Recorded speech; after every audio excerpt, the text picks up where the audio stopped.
there, Storm fans. Bryant Cook, and today I am here to talk to you about potential budget options for the Epic Storm. A question that I am very frequently asked is, hey Bryant, dual lands are expensive. What are some of the alternatives that I can play?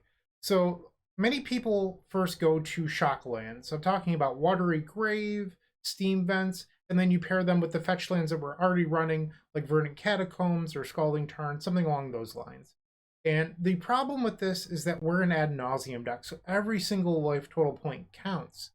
And if you're not shocking to advance your game plan, and I mean casting Ponder or accelerating into Wishclaw Talisman, you're putting yourself behind, which is a big issue. So you're either making ad nauseum worse or you're setting yourself back on speed, which creates losses in the long run. So you're kind of stuck in the middle, which is why I don't think that the shock mana base is that great, especially when we're running 6 dual lands. So that's a lot of damage when you accumulate them all together. So I'm not a super big fan of the shock lands.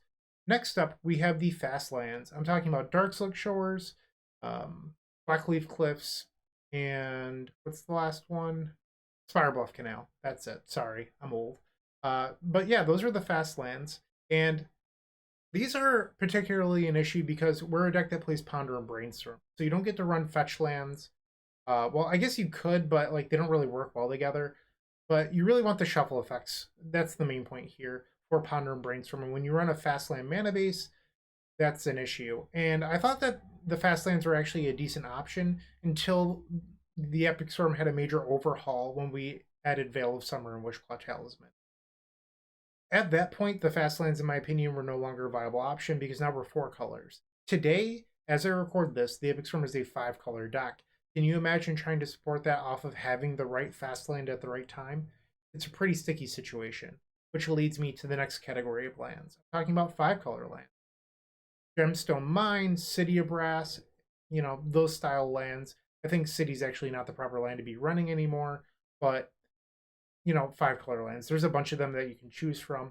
But yeah, so these have the same problem as the fast lands where you don't really get to abuse fetch lands with your brainstorms and ponders, but you also take the life points from the watery grave. So it's actually out of the 3, it's almost the worst. That said, you do get pretty good color fixing. And this is tough because none of the options are really that good. And unfortunately, Legacy is just an extremely expensive format, and budget options, they're brutal. And it's the sad nature of the reserve list, and this isn't supposed to be a reserve list rant, but due to the reserve list, it's just pricing people out of the format, and it's unfortunate, but it's the reality of the situation, and I'm not trying to make light of it.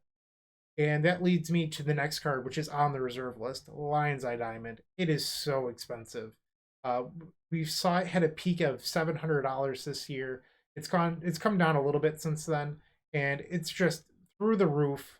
I mean, I've been playing so long that this isn't meant to be a brag, but I bought my Lion's Eye Diamonds for $20. I've had them so long. Like the fact that it's gone up to $700 in the year 2021 is just mind-boggling. And it's really the reserve list as a culprit. So I'm often asked, hey Brian, is there anything else I can run instead of Lion's Eye Diamond? And then people mention Cabal Ritual. They are not the same card, and they don't even have the same role, unfortunately. Lion's Eye Diamond not only color fixes when you're using it in conjunction with Burning Wish and Wishclaw Talisman, but we often don't have Threshold. We're a fast deck, and we're a permanent-based deck. We put our cards into play. So Cabal Ritual is definitely not the same thing. It doesn't work with Echo of Aeons. There's a number of issues wrong with it in the Epic Storm, including the fact that it's a 2-mana card for ad nauseum. It's really not good. That's just the point I'm trying to drive home here. And to sum up all of these things, there aren't really budget options for the Epic Storm when you think about it. Unfortunately, it's just a very expensive legacy deck. And if you want a deck that is the Epic Storm play style and it gives you those sort of combo needs, I would look into Modern. Honestly, Lotus Lure's Breach is definitely where you should be looking at.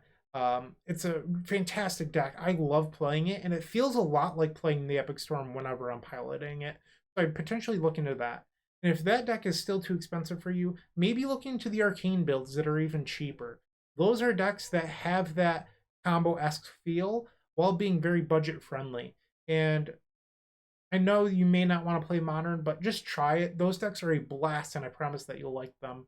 hopefully you enjoyed this quick bolt. Screw the reserve list. That's what I have to say. Keep storm. Hey, Bryant Cook here. I hope you enjoyed this video. If you did, please like and subscribe, but also follow the social media channels down below. If you want to support this content directly, I would recommend going to theepicstorm.com/shop. And if you need a little bit of assistance with the Epic Storm to get to that next level, I would recommend going to theepicstorm.com/tutoring. Don't worry, there's more great content coming right up.